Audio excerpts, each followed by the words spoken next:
Assalamualaikum warahmatullahi wabarakatuh.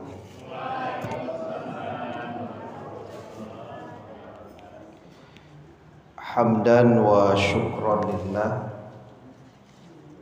salatan wa salaman ala rasulillah. Ashhadu an la ilaha illallah wahdahu la syarikalah,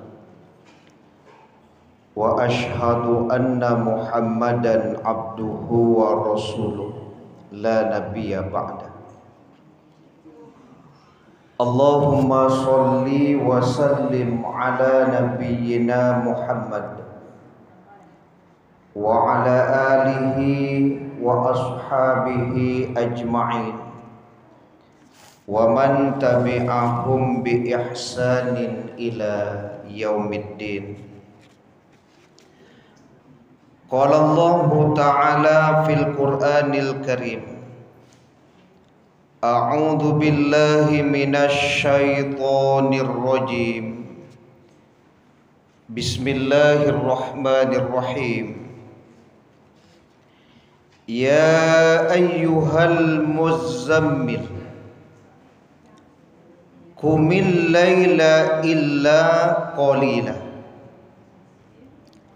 nisfahu awin qus minhu qalila, aw zid alaihi wa rattilil qur'ana tartila.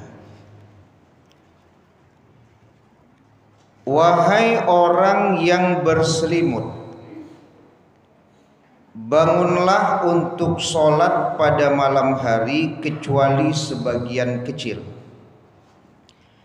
yaitu separuhnya atau kurang sedikit dari itu,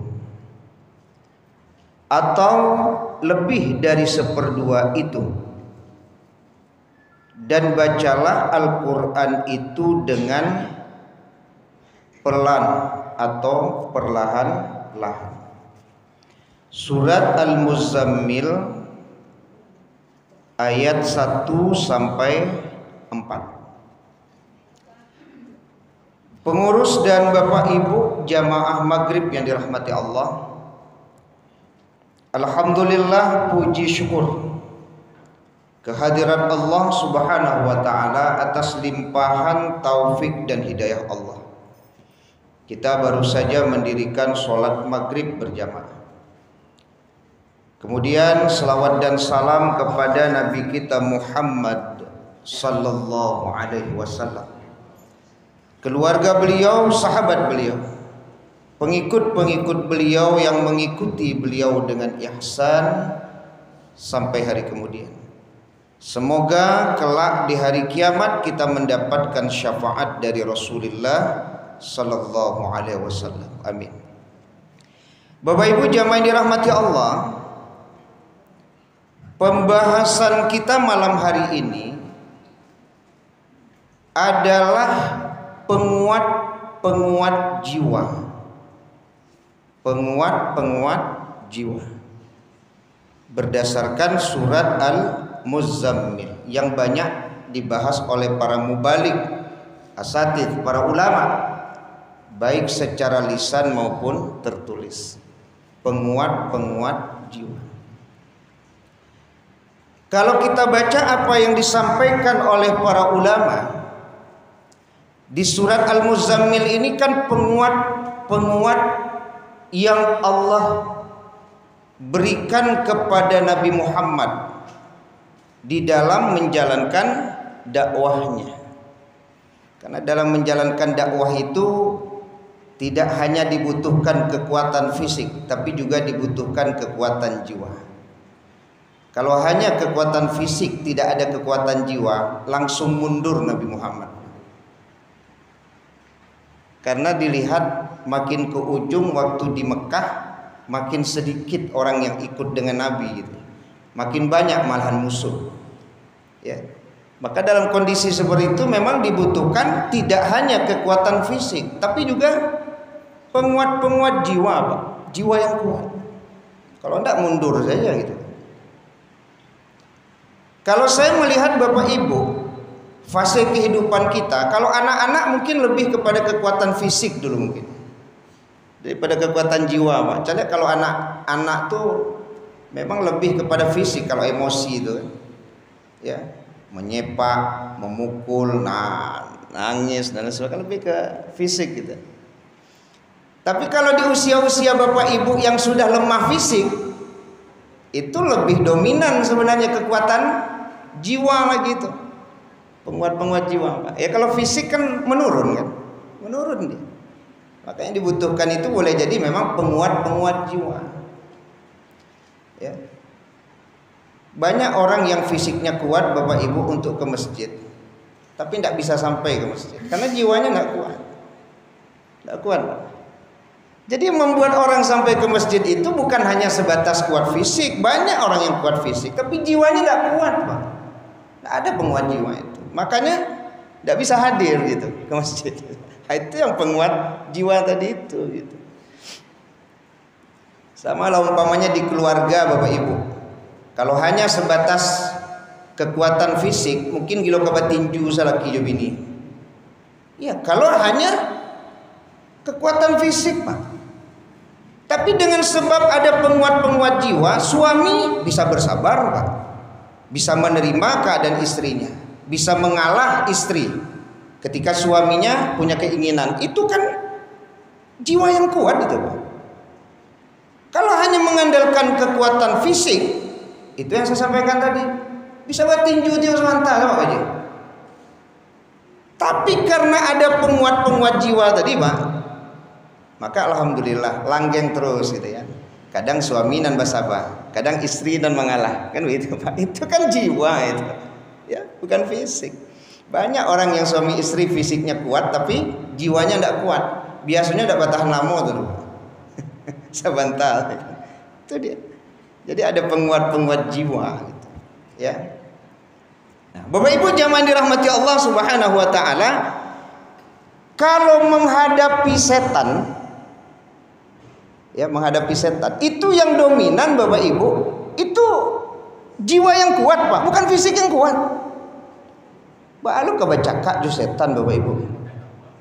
Hebat bana Bapak Ibu, anggaplah pesilat tangguh. Oh, sabuk sudah sabuk hitam, Pak. Itu fisik baru itu. Melawan setan itu tidak fisik, Pak. Jiwa yang kuat. Jadi orang-orang yang dikalahkan setan itu bukan karena fisiknya, Pak, tapi karena jiwanya tidak kuat. Itu yang disebut penguat-penguat jiwa. Maka tertarik saya malam hari ini Bapak Ibu membahas kembali apa penguat-penguat jiwa yang Allah tunjukkan kepada Nabi Muhammad, dan itu juga berlaku untuk kita, Pak, dalam mengarungi kehidupan ini yang penuh tantangan, rintangan, hambatan, ujian. Kita butuh penguat-penguat jiwa. Kadang tasabih badan lai gadang, jiwa getek. Itu nyoba apa? Badan lai gadang tapi jiwa getek. Biarlah badan ketek tapi jiwa gadang lah, Bu. Badan gadang tapi pengacuy. Kan jiwa itu, Pak. Ya kan? Jiwa itu. Ya. Payah segadang badan. Kadang-kadang kita sampai udah payah gadang badan saya. Sakit saya masalah lu manangi. Alun sabara lai manangi. Itu jiwa namanya. Ya. Kita akan bahas, ya, walaupun ini sering dibahas oleh para ulama dan mubalik. Yang pertama Bapak Ibu, penguat jiwa itu adalah sholat malam. Coba baca nanti di ayat yang kedua, ya ayyuhal muzammil qumil laila. Qumil laila, kan itu. Illa qalila. Itu kan fi'ilnya fi'il amar itu. Sama wa minal laili fatahajjat bihi nafilatan lak, dari sebagian malam maka tahajudlah. Itu kan nafilah. Nafilah ini pendapat ulama ada dua. Ada nafilah yang berarti tambahan terhadap sholat-sholat wajib kita. Ada nafilah yang bermakna tambahan amunisi, kekuatan, semangat. Itu yang disebut dengan nafilah. Jadi Bapak Ibu, nafilah itu bukan sebatas menambah sholat wajib kita yang kurang. Tapi tambahan di situ bisa jadi tambahan kekuatan jiwa, Pak. Orang yang rajin sholat malam, kan sudah disampaikan oleh Nabi, fa asbaha nasyitan thayyiban nafs. Orang yang gemar sholat tahajud, pagi hari dia akan bangun semangat dengan jiwa yang baik. Ada jaminan. Makanya kalau Bapak Ibu baca di dalam hadis yang diriwayatkan Imam At-Tirmidzi, alaikum biqiyamil lail. Alaikum itu kan wajib, atasmu sholat malam. Kalau tidak wajib tentu mendekati wajib, namanya sunnah muakkadah. Alaikum biqiyamil lail fa innahu da'bus solihina qablakum. Karena sholat malam itu kebiasaan orang soleh sebelummu. Coba saya tanya kepada Bapak Ibu, yang biasa itu nan mako, ketek taraja-raja, gadang tabau-bau, lagai berubah tidak. Yang mana yang biasa? Yang terbiasa yang mana, Pak? Ketek taraja-raja, alun itu. Gadang tabau-bau, belum ya Pak Ibu ya. Tapi lagai berubah tidak, itu baru disebut kebiasaan, Pak. Pertanyaan kepada kita, sholat malam sudah jadi kebiasaan atau belum? Umur sudah 60, Pak. Kenapa belum jadi kebiasaan sholat malam bagi kita? Itu adalah kebiasaan orang soleh. Kenapa tidak mau kita membiasakan untuk sholat tahajud? Karena ini kebiasaan orang soleh, Bapak Ibu. Apa tidak mau kita disebut orang soleh? Apa tidak mau membiasakan, Pak? Itu yang bahasa tadi. Indak berubah lagi dobu. Mudah-mudahan Bapak Ibu yang hari ini memang tidak berubah lagi do Pak Haji. Ya, boleh dikecen tiap malam tahajud, tapi tidak menganggap itu wajib ya Bu ya. Tetap kita yakin bahwa tahajud itu sunnah muakkadah. Tapi lah jadi kebiasaan, Pak. Ya. Harusnya dari usia berapa kita membiasakan tahajud? Kepada akhwat lah saya tanya nih. Ini banyak nih yang muda-muda. Seharusnya dari usia berapa kita mulai tahajud? 40. Ya, 40. Harusnya di usia 40 sudah mulai membiasakan untuk tahajud. Saya baca pendapat ya. Abdullah bin Daud rahimahullah berkata, kaum salaf itu artinya orang-orang yang dahulu, Pak. Kaum salaf namanya. Jadi makanya disebut salafi ya. Tapi sekarang lain pula pemahaman salafi. Sebenarnya salafi itu orang-orang salaf, orang-orang yang meniru orang-orang dahulu yang soleh-soleh, itu disebut salafi sebenarnya. Sama Muhammadiyah. Ya, Muhammadiyah apa artinya, Ibu? Pengikut Nabi Muhammad. Jadi jangan ada yang bilang begini. Mungkin ini maksudnya organisasi mungkin ini Pak yang kita. Kan ada bilang begini, amboda Muhammadiyah. Hah? Berarti ibu tidak pengikut Nabi Muhammad. Oh makasihnya amboda orang organisasi Muhammadiyah. Sebab kalau dikecen amboda orang Muhammadiyah berarti bukan pengikut Nabi Muhammad. Karena Muhammadiyah itu artinya pengikut Nabi Muhammad. Cuman mungkin organisasinya. Kalau dikatakan apakah Bapak salafi? Kalau makna salafi itu mencontoh orang-orang soleh dahulu, iya.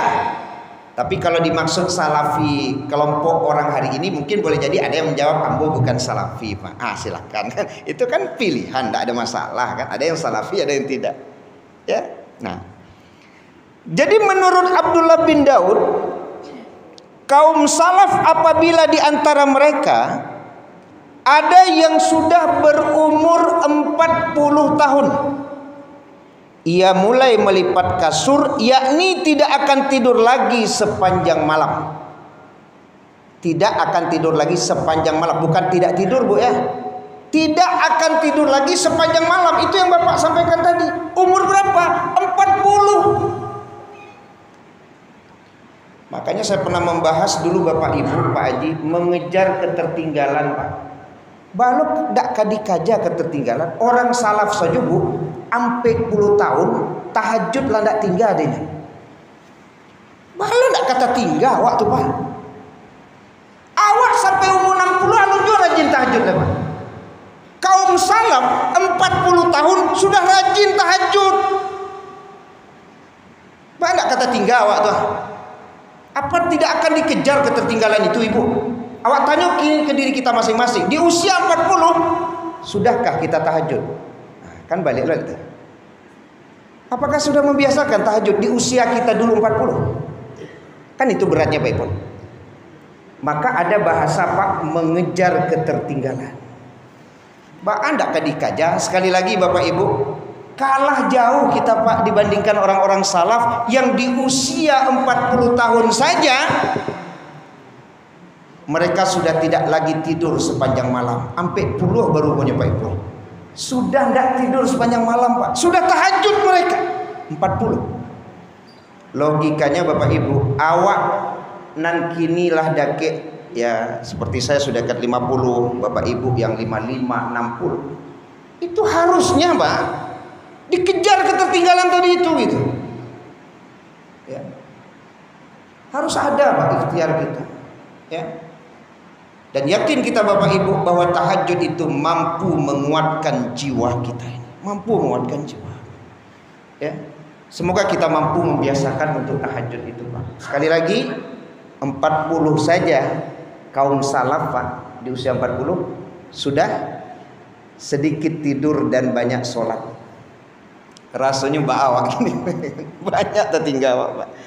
Ya kan? Mudah-mudahan kita mampu mengejar ketertinggalan itu. Itu bahasanya. Itu poin satu dulu. Nah. Kemudian yang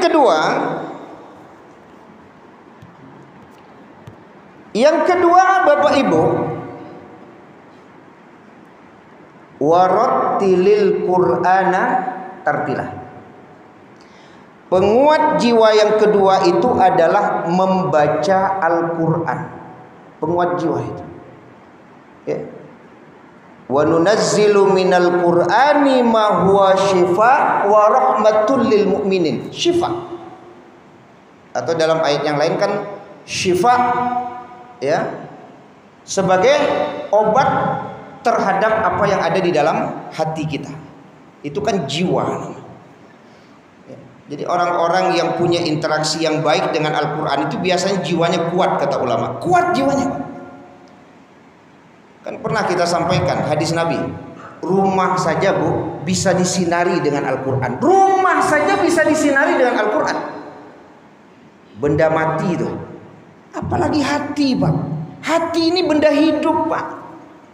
Benda mati saja bisa bersinar dengan bacaan Al-Quran, apalagi hati. Kok kini kuburan banyak lah pakai Al-Quran udah tuh. Nah banyak kini pakai jangan bola seyak bilolo lah batu nisan kau baganti modeliko. Dulu lah modeliko saya batu nisan. Kini lah modeliko lah. Mampa barek-barek kubur. Datang luru ici ya. Kini lah penganggu. Usah diperbanyak-perbanyak gaya-gaya di kuburan tuh. Ya, kuburan itu untuk menyelamatkan jasad saja. Yang penting ada batu nisan nampak di situ. Siapa meninggal, bilo lahir, bilo mati, barau mua apa lah. Kalau bertambah lo gini Pak, lebar-lebar lo. Ini mohon maaf saja Bapak Ibu. Kita kan tidak boleh terlalu berlebihan terhadap kubur tuh tidak boleh. Paling tidak tanda itu cukup itu. Tidak usah berlebih-lebihan. Ambo yakin bekola lain lo itu mah. Habis Quran pun tahap lo habis lo. Kadang, ya.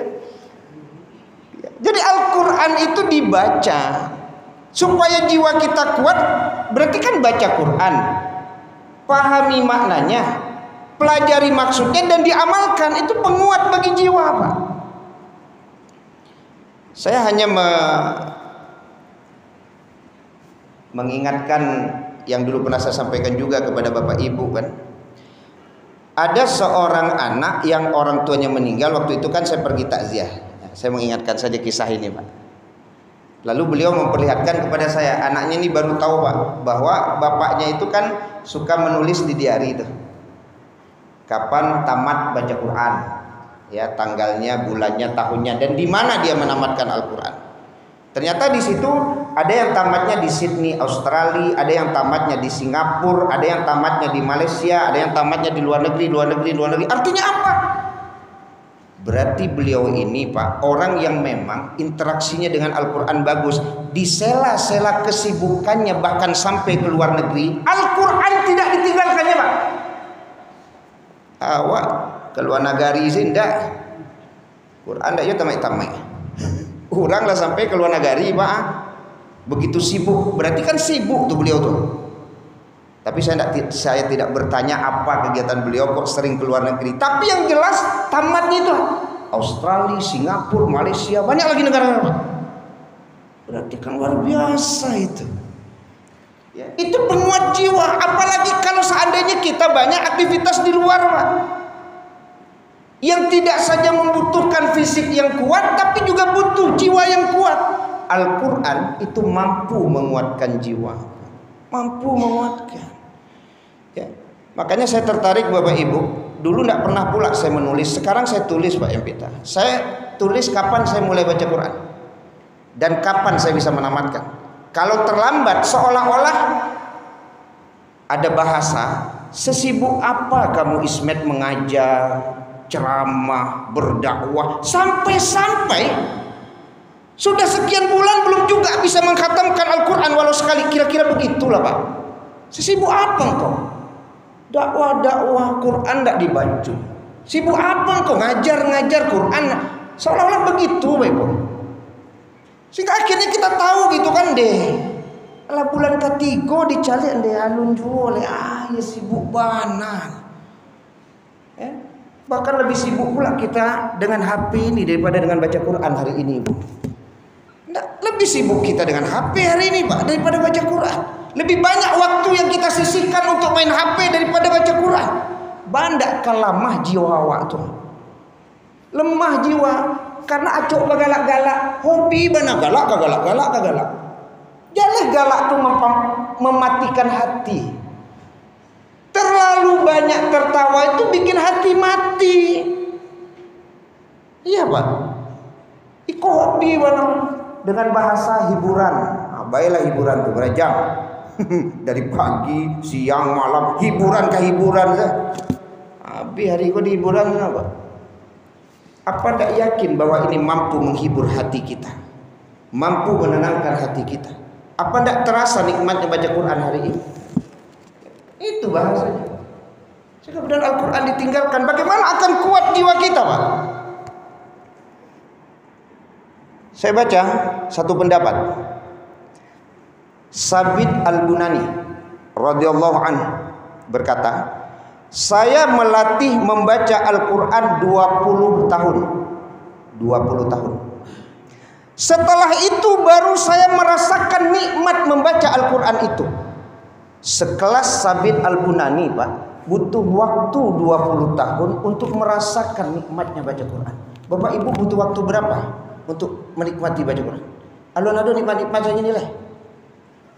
Persoalannya kan di situ. Apa terasa nikmatnya baca Quran? Padahal kita baca Quran tidak lagi 20 tahun, Pak. Kalau dia tong-tong dari SD, Pak, awak membaca Quran, tentu ada yang sudah 40 tahun. Ya kan, Pak? Sudah ada yang 50 tahun. Apakah terasa oleh ibu nikmatnya baca Quran itu? Terasa. Pak, saya bilang, apa terasa gitu? Ya. Nah, saya sambung sedikit. Abu Turab memiliki pendapat yang hampir serupa mengenai tanda diterimanya amal seseorang.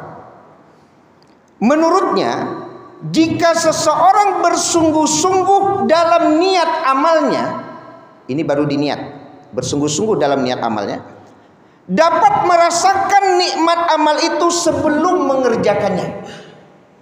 Makanya Bapak Ibu, kalau betul niat itu ada Pak, mau ke masjid lah namanya, mau menghadiri majelis ilmu, itu pasti terasa nikmatnya tuh. Cuman mungkin awak kan tidak tabayang ke situ, cuman awak merasakan kok sanang sati gitu. Kok nyaman saya Pak, tenang sejiwa. Karena ada kesungguhan dalam niat beramal gitu. Jadi dalam niat itu saja Bu ada kesungguhan, itu saja sudah bisa kita merasakan nikmatnya Pak, amal itu.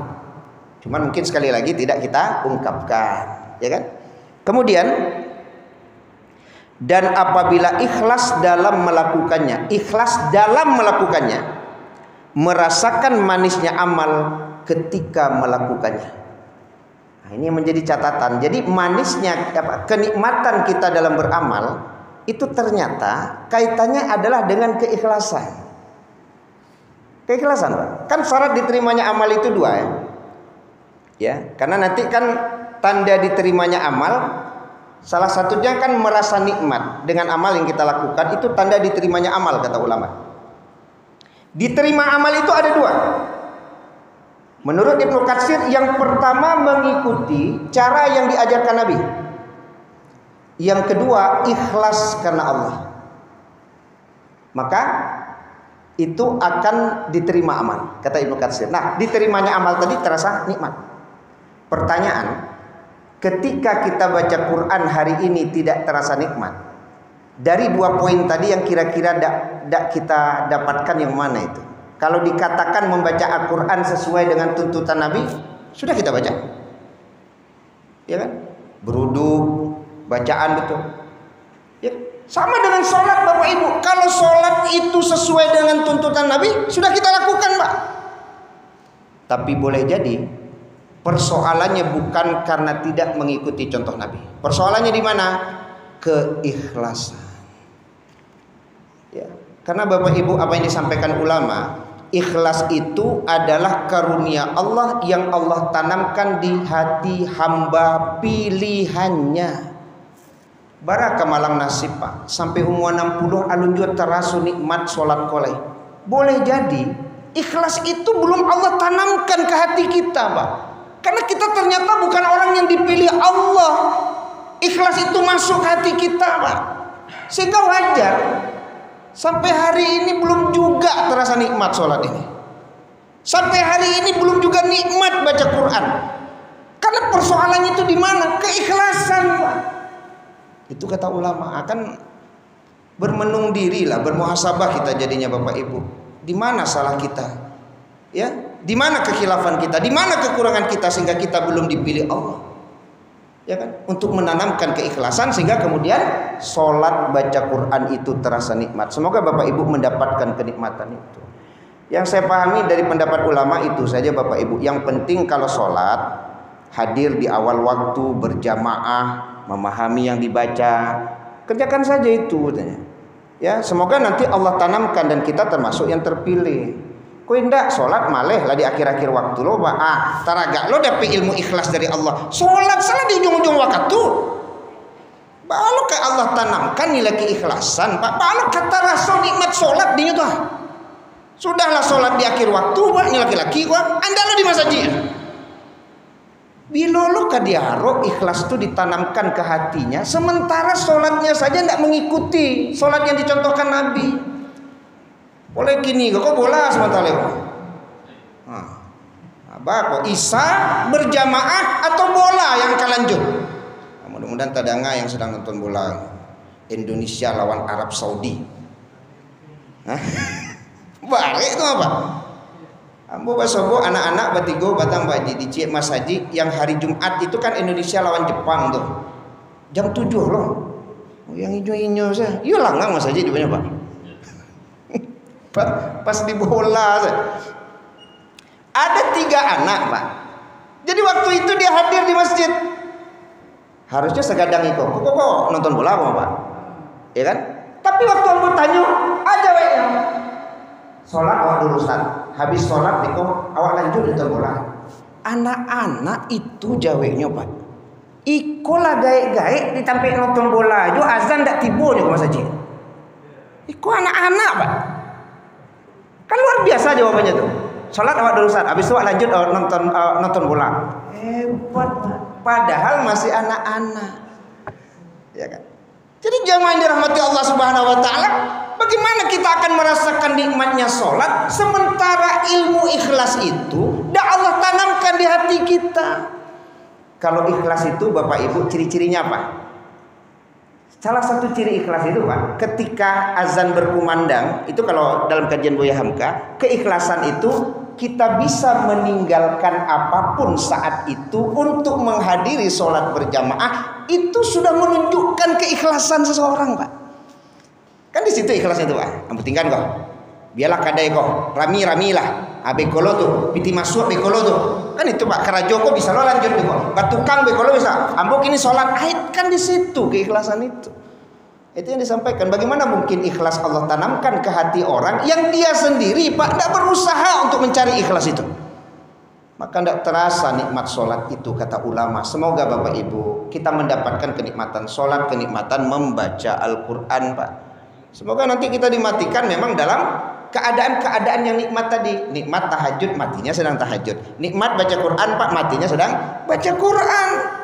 Tidak sedikit kisah-kisah yang sampai ke kita Bapak Ibu, yang meninggal saat sholat tahajud, yang meninggal di saat baca Quran. Iya Pak. Kemarin saya takziah, ibu itu usianya 87 entah 89, lupa Bapak. Kata anaknya, beliau Ustadz kalau dari Mas Haji 8:30 tuh lah capek tiba di rumah. Wah, mangai ibu tuh di Mas Haji. Nyado saya tuh Ustadz. Nan berzikir, nan baca Quran, pokoknya itulah. Sampai 8:30 juga. Barunya pulang tuh Ustadz ibu tuh. Jadi waktu itu beliau pulang Pak. Ya, pulang. Nah, kemudian dikunci kan pintu rumah beliau, dikunci pula pintu kamar beliau. Pas anak-anak datang ke rumah didobrak pintu itu. Ternyata di belakang pintu besar itu ada air galon 3 Pak. Panuh. Kece anak-anaknya, air galon yang kayak di ibu umur 87 lebih Pak. Air galon bare Pak. Bisa nyalakan di ibu tuh 3 baliri di belakang pintu tuh. Itu jadi pertanyaan bagi anak-anak. Galon 3 aja.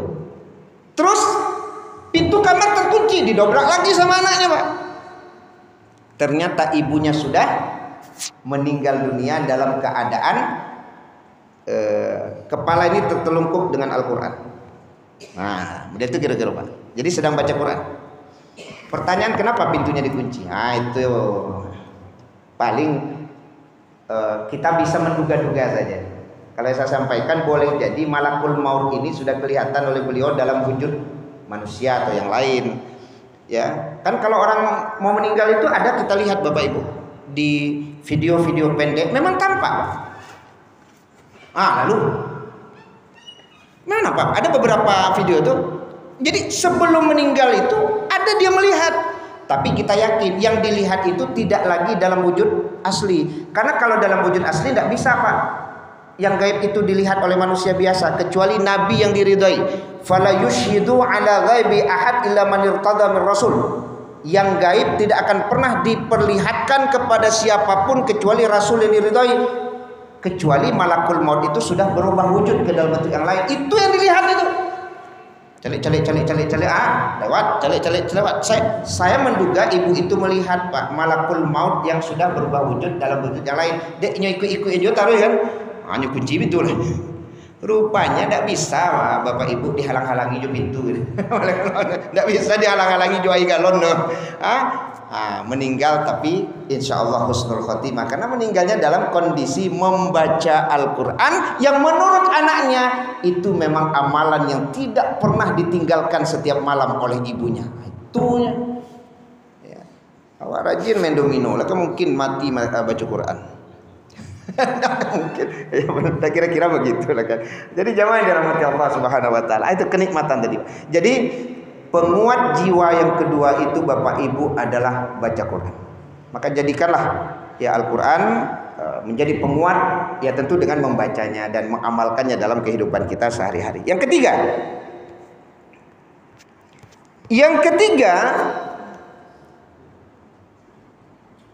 wadhkurisma rabbika.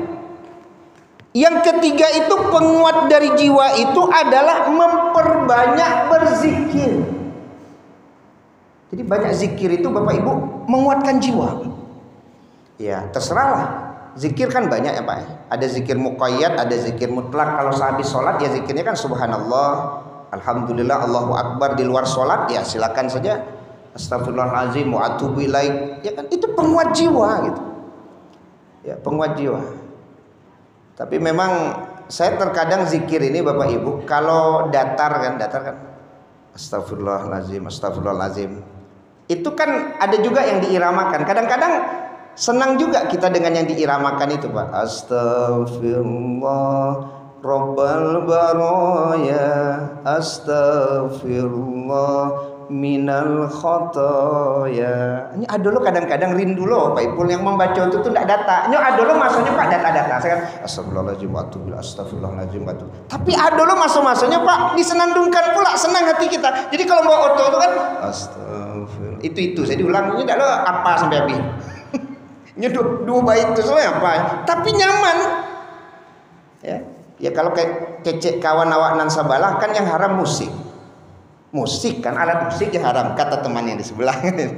Tapi kan kalau tidak pakai musik kan tidak apa-apa, irama kan itu. Sama dengan pertanyaan seseorang bagaimana nyanyi Indonesia Raya kalau tanpa musik boleh. Boleh. Nah, pendapat saudara kita ada sebagian yang memang mengatakan musik itu haram, sehingga kalau nyanyi Indonesia Raya nyanyinya boleh, tapi jangan diiringi musik. Musiknya yang haram. Ini kan perbedaan pendapat Pak. Tapi sebagian lagi berpendapat kalau musik yang seperti itu tidak masuk dalam kategori haram, karena kan membangkitkan semangat juang, bukan melalaikan. Tapi kalau nyanyi jatuh bangun Bu, tidak pakai musik bana itu melalaikan teman. Ya, jatuh bangun aku, itu tidak perlu. Itu tidak pakai musik bana apa? Itu melalaikan musik teman. Ada usahanya nilai. Nah, tapi kalau astagfirullah, jadi mungkin ada bapak-bapak yang hobi bersenandung. Itu ibu yang ketahui suaminya kan, suami yang Ustaz hobi bersenandung Asmaul Husna. Kan itu bagian dari zikir Pak. Ya Allah, ya Rahman, kan itu ya. Mudah-mudahan itu bagian dari zikir. Zikir bisa menguatkan jiwa. Ya, maka adakan waktu untuk berzikir, ya. Kemudian di ayat ya di surat Al-Muzammil ya, kalau tadi kan wadhkurisma, kemudian juga wasbir, bahwa yang mampu menguatkan jiwa itu adalah sabar. Sabar itu mampu menguatkan jiwa Pak. Makanya ada kalimat kan, laisa syadid bisur'ah, innamas syadidul ladzi yamliku nafsahu indal ghadab. Orang yang kuat itu bukan orang yang menang berkelahi, tapi orang yang kuat itu adalah orang yang mampu menahan dirinya dari marah. Maka orang yang bersabar itu akan kuat jiwanya Pak. Tapi kalau biro melampiaskan kemarahan, itu lemah jiwanya itu Pak, lemah. Jangan disangku apa gilo berang-berang sekurang rumah kuat jiwa Pak, lemah jiwa. Karena tidak patut berang-berang loh. Nah, ada masanya marah kan itu. Ya, jadi dengan bersabar jiwa kuat. Ya, kan pernah saya sampaikan kepada Bapak Ibu, Duna, bako ibu tuh acok tamanong di muka rumah badan kurui. Itu jiwa nyobanya tuh Bu. Karena nyoba cakak jual adik kakaknya gara-gara harta pusako. Bacakak tidak mampu mengendalikan marah Pak. Bacakak itu kan tanda tidak mampu mengendalikan marah. Lemah jiwa Pak. Acok tamanong badan kurui.